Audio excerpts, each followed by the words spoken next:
For now we see through a glass darkly. 1 Corinthians 13:12. For now we see through a glass darkly, but then face to face. Now I know in part, but then shall I know even as also I am known. Paul continues his teaching on spiritual maturity, using a powerful image familiar to his first-century readers. In Corinth, fine bronze mirrors were crafted and highly prized, but even the best of them reflected only a dim and distorted image. This historical reality provides the foundation for Paul's metaphor.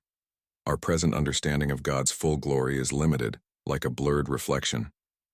The early believers, though filled with the Spirit, still saw only partial glimpses of God's perfect plan because revelation was still unfolding. Historically, this verse pointed to the transitional period of the early church.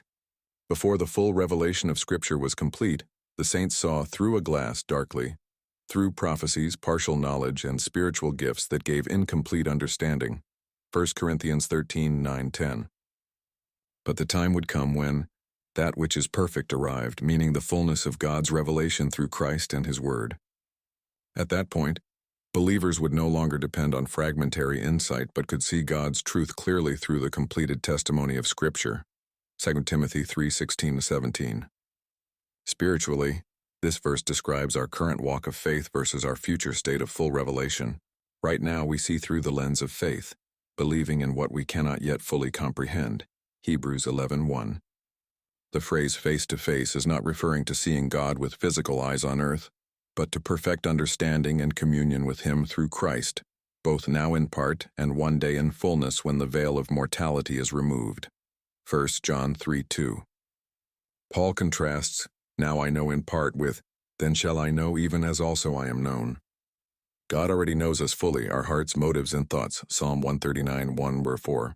Our spiritual journey is to grow into that same depth of knowledge and intimacy with Him, as the Spirit renews our minds and opens our understanding. Ephesians 1:17-18. Thus, this verse teaches that our present vision is limited but progressive. The more we walk in love and truth, the clearer the reflection becomes until one day in the fullness of His presence, we shall see with perfect clarity, face to face with the very light that once seemed dim through the glass.